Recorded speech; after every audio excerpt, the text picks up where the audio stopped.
नमस्कार ट्रेडर्स, स्वागत है आपका स्मार्ट मनी कॉन्सेप्ट ट्रेडिंग के एक और एपिसोड में। सही और हाई क्वालिटी वाले ऑर्डर ब्लॉक्स को पहचानने की कौशल के बिना ट्रेडिंग बेहद जोखिमपूर्ण हो सकती है और भारी नुकसान का कारण बन सकती है। ऑर्डर ब्लॉक्स, जिन्हें अक्सर कई लोग नजरअंदाज कर देते हैं, समझदारी से लिए गए ट्रेडिंग अवसरों को अंजाम देने में एक महत्वपूर्ण भूमिका निभाते हैं और स्मार्ट मनी ट्रेडिंग रणनीतियों की नींव होते हैं। लेकिन कई ट्रेडर्स सही और उच्च गुणवत्ता वाले ऑर्डर ब्लॉक्स की पहचान करने में संघर्ष करते हैं, जिससे उनके ट्रेड्स जोखिम में पड़ जाते हैं। आज के एपिसोड में हम विभिन्न कैंडलस्टिक ऑर्डर ब्लॉक प्रकारों, ट्रेडिंग रणनीतियों और उन प्राइस एक्शंस पर गहराई से चर्चा करेंगे जो आपको मार्केट में दिखाई दे सकते हैं। इतना ही नहीं, हम उन प्रमुख मानदंडों और नियमों को भी समझेंगे जो किसी ऑर्डर ब्लॉक को हाई प्रोबेबिलिटी वाले ट्रेड में बदल देते हैं। तो ट्रेडर्स, अगर यह विषय आपके लिए रोचक है तो इस वीडियो को लाइक करें अपना समर्थन दिखाने के लिए, और अगर आप हमारे चैनल पर नए हैं तो सब्सक्राइब करना न भूलें। आइए शुरुआत करते हैं। अब हम ऑर्डर ब्लॉक्स के विवरण में गहराई से जाएंगे और समझेंगे कि वास्तव में ये क्या होते हैं। एक बेरिश स्थिति में ऑर्डर ब्लॉक उस जोन को दर्शाता है जो उस आखिरी बुलिश कैंडल से संबंधित होता है, जिसके बाद तेज और महत्वपूर्ण डाउनवर्ड मूवमेंट आता है जो एक वैलिड ब्रेक ऑफ स्ट्रक्चर पैदा करता है। इसी तरह एक बुलिश स्थिति में ऑर्डर ब्लॉक उस आखिरी बेरिश कैंडल से संबंधित जोन को दर्शाता है, जिसके बाद तेज और महत्वपूर्ण अपवर्ड मूवमेंट आता है जो एक valid bullish break of structure बनाता है। अब आइए इन जोन्स के पीछे की साइकोलॉजी को समझते हैं। इन जोन्स को संभावित रिवर्सल एरिया मानने का सिद्धांत इस विश्वास पर आधारित है कि ये जोन अक्सर मैनिपुलेशन जोन होते हैं जो बड़े मार्केट मूव से ठीक पहले बनते हैं। ट्रेडर्स इन क्षेत्रों को ऐसे स्तर मानते हैं जहां बड़ी मात्रा में बाय या सेल ऑर्डर्स एक्सिक्यूट किए गए होते हैं। इसलिए इन जोन्स को अपनी ट्रेडिंग स्ट्रैटेजी में शामिल करके हम मार्केट के इन क्षेत्रों पर वापस आने पर प्राइस रिवर्सल और दिशा परिवर्तन की उच्च संभावना का लाभ उठा सकते हैं। अब आइए अगले विषय पर बढ़ते हैं और चर्चा करते हैं कि कैंडलस्टिक पैटर्न्स के आधार पर एक वैलिड ऑर्डर ब्लॉक की पहचान कैसे की जाए, साथ ही वे विभिन्न परिस्थितियां जिनका सामना हमें चार्ट पर कैंडलस्टिक आधारित ऑर्डर ब्लॉक्स की पहचान करते समय हो सकता है। एक बुलिश स्थिति में कैंडलस्टिक आधारित ऑर्डर ब्लॉक उस आखिरी सेलिंग कैंडल को दर्शाता है जिसके बाद प्राइस एक तेज अपवर्ड पुश शुरू करता है। यह कैंडल आमतौर पर पिछले कैंडल के लो पॉइंट से नीचे टूटती है या प्रभावी रूप से उसकी लिक्विडिटी स्वीप करती है। उदाहरण के लिए बुलिश डायग्राम में हम इस रेड कैंडल को एक वैलिड ऑर्डर ब्लॉक के रूप में पहचानते हैं। यह आखिरी बेरिश कैंडल होती है जिसके बाद प्राइस एक तेज अपवर्ड मूवमेंट शुरू करता है, और इस प्रक्रिया में यह पिछले बेरिश कैंडल के लो पॉइंट को तोड़कर उसकी लिक्विडिटी को स्वीप करता है। इसी तरह एक बेरिश स्थिति में कैंडलस्टिक आधारित ऑर्डर ब्लॉक उस आखिरी बाइंग कैंडल को दर्शाता है जिसके बाद प्राइस एक तेज डाउनवर्ड पुश शुरू करता है। यह कैंडल आमतौर पर पिछले कैंडल के हाई पॉइंट से ऊपर टूटती है या प्रभावी रूप से उसकी लिक्विडिटी स्वीप करती है। अब आइए उन जरूरी क्राइटेरिया और रूल्स पर चलते हैं जिन्हें हमें मार्केट में वैलिड ऑर्डर ब्लॉक्स की पहचान करते समय ध्यान में रखना चाहिए, और यह समझते हैं कि हम इन्हें अपने फायदे के लिए कैसे इस्तेमाल कर सकते हैं। यह जानना बेहद जरूरी है कि किसी ऑर्डर ब्लॉक के कन्फर्म और वैलिड होने के लिए निम्नलिखित शर्तें पूरी होनी चाहिए। Number 1, liquidity SVEEP. प्राइस को पिछले कैंडल के ऊपर या नीचे जाकर लिक्विडिटी को टेक आउट और स्वीप करना चाहिए, तभी एक वैलिड ऑर्डर ब्लॉक बन सकता है। नंबर 2, इम्बैलेंस और इनएफिशिएंसी। प्राइस को ऑर्डर ब्लॉक क्षेत्र के पास इम्बैलेंस और इनएफिशिएंसी छोड़नी चाहिए। यदि अगले आने वाले कैंडल्स के बीच कोई सही इम्बैलेंस नहीं है तो पहचाना गया ऑर्डर ब्लॉक वैलिड नहीं माना जाएगा। Number 3, unmitigated order block. Order blocks को वन टाइम यूज जोन माना जाता है। इसका मतलब है कि हम ट्रेडिंग अवसर केवल तब देखते हैं जब प्राइस पहली बार ऑर्डर ब्लॉक में प्रवेश करता है। एक बार ऑर्डर ब्लॉक मिटिगेट हो जाने पर हम इसे भविष्य की ट्रेडिंग के लिए एरिया ऑफ इंटरेस्ट नहीं मानते। नंबर 4, ब्रेक ऑफ स्ट्रक्चर या चेंज ऑफ कैरेक्टर। एक हाई प्रोबेबिलिटी वाला ऑर्डर ब्लॉक मार्केट में या तो ब्रेक ऑफ स्ट्रक्चर या चेंज ऑफ कैरेक्टर का कारण बनना चाहिए। ये एसेंशियल सिग्नल्स हैं जो बताते हैं कि मार्केट अपनी मौजूदा दिशा को जारी रखेगा या रिवर्सल अनुभव करेगा। हमारी ऑर्डर ब्लॉक्स की समझ को मजबूत करने के लिए अब आइए कुछ उदाहरणों पर नजर डालते हैं। Example 1, bullish scenario. मान लीजिए एक सीरीज है बुलिश कैंडल्स की। शुरू में मार्केट का मोमेंटम बेयरिश था जब तक कि प्राइस ने एक कमजोर बुलिश कैंडल नहीं बनाई। इसके तुरंत बाद मार्केट ने 3 बड़ी हरी कैंडल्स के साथ ऊपर की ओर जोरदार मूव किया। यह कमजोर बुलिश कैंडल यहां अपने सबसे निचले स्तर तक पहुंची और सबसे महत्वपूर्ण बात यह है कि इसने पिछले कैंडल के नीचे की लिक्विडिटी को स्वीप कर लिया। जैसा कि पहले बताया गया था, अगर आगे आने वाली कैंडल्स में प्रॉपर इम्बैलेंस न हो तो पहचाना गया ऑर्डर ब्लॉक वैलिड नहीं माना जा सकता। इस 3 कैंडल सीक्वेंस में पहली कैंडल की अपर विक और तीसरी कैंडल की लोअर विक मध्य कैंडल के पूरे बॉडी से ओवरलैप नहीं कर रही हैं। इससे एक गैप बनता है जो इम्बैलेंस को दर्शाता है। चूंकि वैलिड ऑर्डर ब्लॉक के सभी क्राइटेरिया पूरे हो रहे हैं, इसलिए इस कैंडल को एक वैलिड ऑर्डर ब्लॉक माना जा सकता है। Example 2, bullish continuation. थोड़ा ऊपर देखते हैं तो हमें दिखाई देता है कि प्राइस ने एक बार फिर से तेजी से ऊपर की ओर मूव किया। यहां लाल रंग की कैंडल प्राइस के ऊपर की ओर जोरदार पुश करने से पहले की लास्ट बियरिश कैंडल है। इस बियरिश कैंडल ने पिछले बियरिश कैंडल के नीचे की लिक्विडिटी को लिया और उसे प्रभावी रूप से स्वीप कर दिया।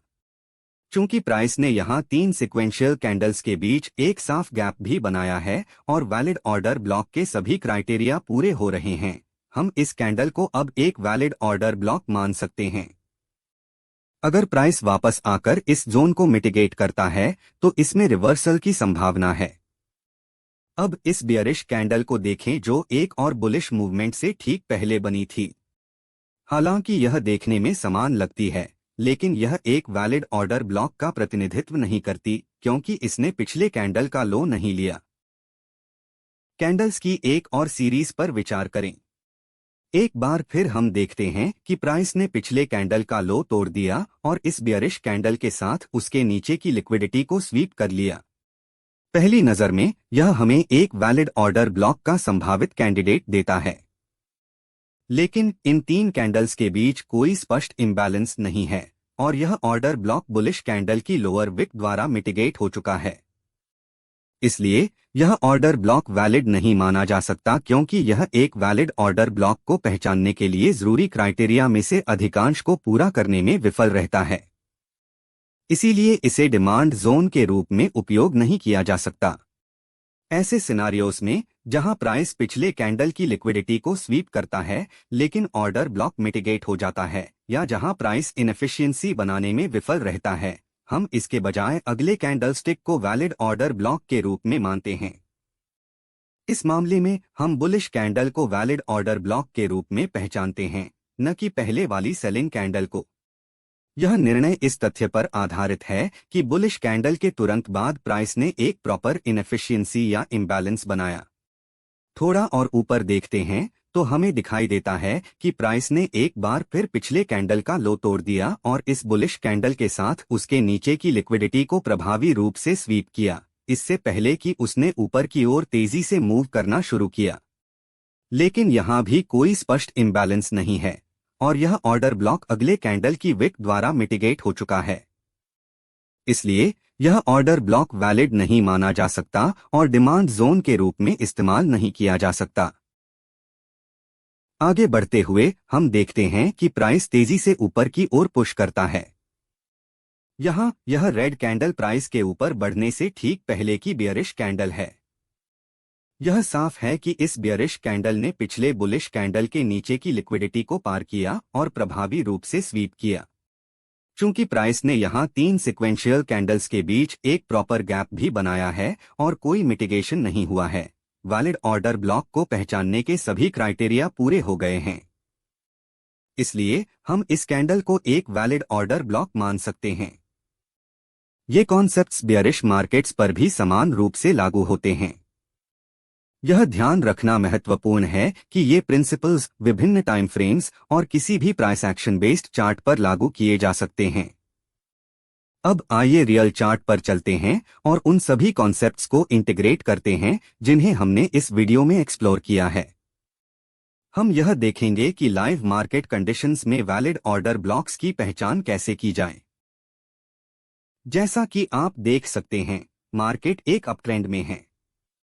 चार्ट का विश्लेषण करने पर हम देखते हैं कि प्राइस ने इस मेजर हाई को तोड़कर और उसके ऊपर क्लोज देकर एक चेंज ऑफ कैरेक्टर स्थापित किया है।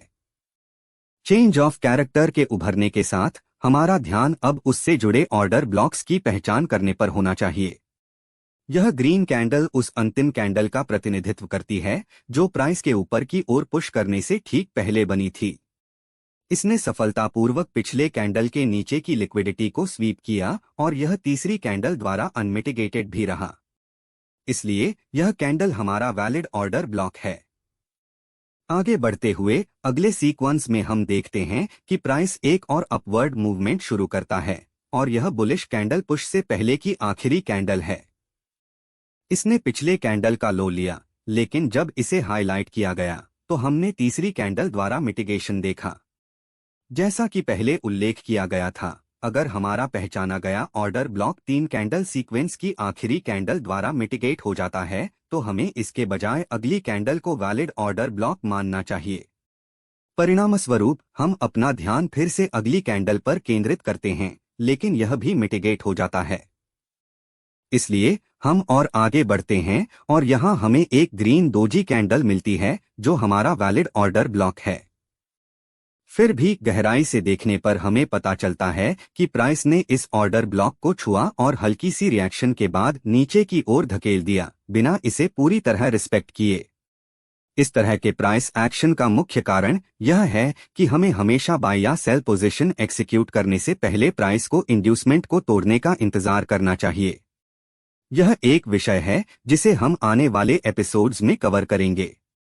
विश्लेषण जारी रखते हुए हम देखते हैं कि प्राइस ने अपनी डाउनवर्ड मोमेंटम को बनाए रखा, हमारे वैलिड ऑर्डर ब्लॉक तक आया, वहां से रिवर्सल किया और उसके बाद ऊपर की ओर पुश किया। यदि हम इसका लाइव विश्लेषण कर रहे होते तो यह ऑर्डर ब्लॉक हमें एक लॉन्ग पोजीशन एक्सिक्यूट करने और मार्केट में प्रवेश करने का बेहतरीन अवसर प्रदान करता। इसके बाद हम देखते हैं कि प्राइस एक चेंज ऑफ कैरेक्टर पैटर्न बनाता है जो स्ट्रक्चर को तोड़कर और उसके ऊपर क्लोज करके बनता है। चेंज ऑफ कैरेक्टर के बाद यह बहुत जरूरी है कि हम लॉन्ग या शॉर्ट ट्रेड पर विचार करने से पहले प्राइस को इंड्यूसमेंट तोड़ने का इंतजार करें। इस स्थिति में इस कैंडल का लो मार्केट की अपवर्ड मूवमेंट के दौरान बना इंटरनल लेवल दर्शाता है। जब मार्केट इस इंड्यूसमेंट को तोड़ देता है तो अगला कदम यह है कि हम प्राइस का इंतजार करें ताकि वह हमारे पहचाने गए वैलिड ऑर्डर ब्लॉक को मिटिगेट करे। इस सिनारियो में यह ग्रीन कैंडल उस आखिरी कैंडल का प्रतिनिधित्व करती है जो प्राइस के तेजी से ऊपर जाने से ठीक पहले बनी थी और जिसने पिछले कैंडल के लो के नीचे की लिक्विडिटी को स्वीप कर लिया। इसके अलावा इसके ऊपर एक स्पष्ट इम्बैलेंस भी दिखाई देता है। इसलिए यह कैंडल एक वैलिड ऑर्डर ब्लॉक मानी जाती है और अगर प्राइस वापस आकर इसे मिटिगेट करता है तो यह एक हाई प्रोबेबिलिटी सेटअप प्रदान करती है। अगर प्राइस इस लेवल को छूता है तो हमें मार्केट में लॉन्ग पोजीशन लेने पर विचार करना चाहिए। ट्रेडर्स, अब तक हमने उन प्रमुख ऑर्डर ब्लॉक्स को विस्तार से कवर कर लिया है जो अक्सर लिव प्राइस चार्ट्स पर दिखाई देते हैं। इससे हमें यह समझने में मिलती है कि उन्हें कैसे पहचाना जाए। अगले सेक्शन में हम उन एंट्री मॉडल्स का पता लगाएंगे जिन्हें ऑर्डर ब्लॉक्स का उपयोग करके अपनी ट्रेडिंग प्लान में शामिल किया जा सकता है। ये entry models order block analysis से प्राप्त इनसाइट्स के आधार पर ट्रेड्स एक्सिक्यूट करने के लिए प्रभावी टूल का काम करते हैं। ऑर्डर ब्लॉक्स के साथ ट्रेडिंग करते समय हम 4 मुख्य प्रकार की एंट्रीज का उपयोग कर सकते हैं। किसी विशेष एंट्री टाइप का चयन विभिन्न मार्केट फैक्टर्स पर निर्भर करता है, जैसे कि price movement, trading sessions, volatility और अन्य संबंधित कंडीशंस। इन फैक्टर्स पर विचार करके हम सबसे उपयुक्त एंट्री टाइप चुन सकते हैं और ट्रेड्स को इफेक्टिवली एक्सिक्यूट कर सकते हैं। पहला एंट्री मेथड विक का उपयोग करके ट्रेड्स एक्सिक्यूट करने से जुड़ा है। इस प्रकार की एंट्री में जैसे ही एक वैलिड ऑर्डर ब्लॉक पहचाना जाता है, हम अपना बाय या सेल ऑर्डर सीधे विक पर लगाते हैं। बाय पोजीशन के मामले में स्टॉप लॉस को ऑर्डर ब्लॉक की लोअर विक से थोड़ा नीचे लगाया जाता है। यह एंट्री सेटअप एक व्यापक स्टॉप लॉस मार्जिन प्रदान करता है जो रिवॉर्ड टू रिस्क रेशियो को कम कर सकता है, लेकिन यह ऑर्डर के ट्रिगर होने की संभावना बढ़ा देता है क्योंकि प्राइस केवल विक को छूकर ही आपकी उम्मीद के मुताबिक दिशा में पुश कर सकता है। दूसरा एंट्री मेथड बॉडी एंट्री कहलाता है। यहां वैलिड ऑर्डर ब्लॉक की पहचान होने के बाद एंट्री कैंडल के बॉडी के आधार पर लगाई जाती है। बाय पोजीशन के लिए स्टॉप लॉस ऑर्डर ब्लॉक की लोअर विक से थोड़ा नीचे लगाया जाता है। विक एंट्री की तुलना में यह तरीका आमतौर पर एक बेहतर रिवॉर्ड टू रिस्क रेशियो प्रदान करता है क्योंकि स्टॉप लॉस ज्यादा टाइट होता है। हालांकि इसमें थोड़ी अधिक रिस्क होती है क्योंकि ऐसा हो सकता है कि प्राइस केवल ऑर्डर ब्लॉक की विक को छूकर ही एंटिसिपेटेड दिशा में मूव कर जाए और आपका ऑर्डर ट्रिगर न हो, जिससे एक संभावित ट्रेडिंग अवसर छूट सकता है। तीसरा entry method order block zone के मिड पॉइंट पर आधारित होता है। एक बार वैलिड ऑर्डर ब्लॉक की पहचान हो जाने पर बेयरिश सिनारियो में स्टॉप लॉस को ऑर्डर ब्लॉक के सबसे ऊंचे पॉइंट से ऊपर रखा जाता है। यह एंट्री मेथड आमतौर पर पिछले तरीकों की तुलना में कम से कम दोगुना रिवॉर्ड टू रिस्क रेशियो प्रदान करता है क्योंकि इसमें एंट्री पॉइंट अधिक रिफाइंड होता है और स्टॉप लॉस छोटा रहता है। यह तरीका हमें प्रॉफिट बढ़ाने और रिस्क को प्रभावी ढंग से मैनेज करने की संभावना देता है। चौथा एंट्री मेथड कैंडल के बॉडी पर आधारित होता है, लेकिन एक टाइटर कॉन्फ़िगरेशन के साथ। जब एक वैलिड ऑर्डर ब्लॉक पहचाना जाता है तो सेल पोजीशंस में स्टॉप लॉस को ऑर्डर ब्लॉक की ऊपरी विक को छूने के लिए सेट किया जाता है। यह तरीका निश्चित रूप से अधिक जोखिम भरा है क्योंकि stop loss order block zone के अंदर स्थित होता है।